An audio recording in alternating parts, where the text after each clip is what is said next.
Welcome back to Learn Everyday English. Today, we're tackling something we all experience: procrastination. Yes, that nagging feeling when you keep delaying important tasks.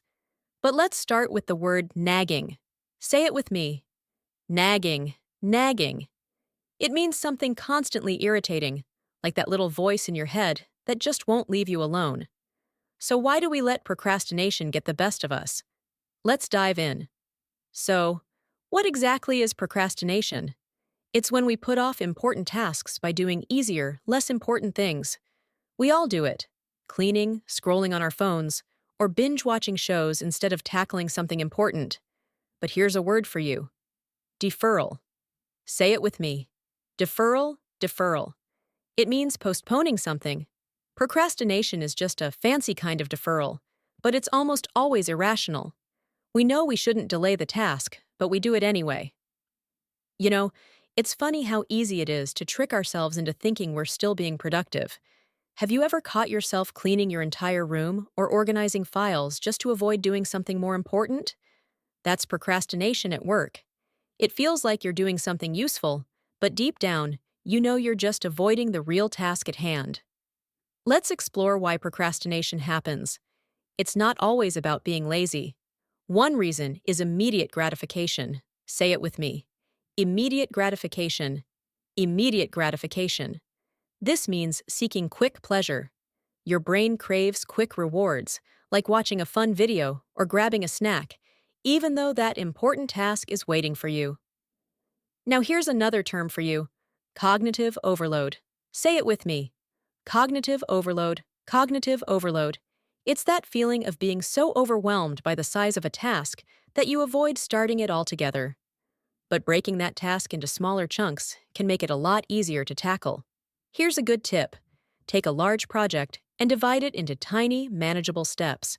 When you complete one small piece, you feel accomplished, and that motivation can help you keep going.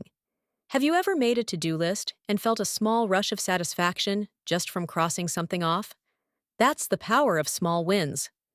One more phrase to remember: procrastinatory paralysis. Say it with me. Procrastinatory paralysis? Procrastinatory paralysis. This is when you're so overwhelmed by procrastination that you freeze and can't even get started. It's that feeling when delaying turns into complete inaction.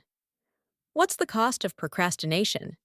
It doesn't just delay tasks, it adds to your stress. You're building up what's called emotional debt.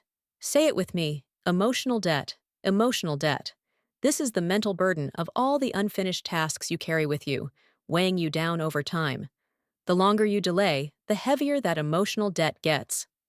Procrastination doesn't just waste your time, it steals your peace of mind.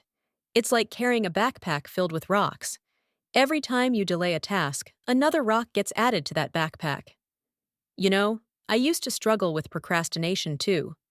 I'd let tasks pile up until they felt like a mountain I couldn't climb. But once I started using time blocking, I saw a huge improvement. I began to break down tasks into smaller, manageable pieces and dedicated just 10 or 15 minutes to each one. It might sound simple, but those small chunks add up, and before you know it, you've made real progress. So, how do we stop procrastinating? One useful technique is called time blocking. Say it with me. Time blocking, time blocking. This means setting a specific amount of time for a task, like telling yourself, "I'll just work on this for 10 minutes." This makes starting easier, and once you're started, it's easier to keep going. And don't forget to reward yourself. Say it with me. Reward yourself, reward yourself. Once you finish a task, give yourself a small treat. This taps into that brain craving for immediate gratification, but in a positive way. Sometimes rewards don't have to be big or expensive. It could be something as simple as taking a short break, having a snack, or even watching one episode of your favorite show. Just make sure the reward doesn't turn into another excuse to procrastinate. Now that we've explored procrastination, what's your biggest distraction? What keeps pulling you away from your tasks?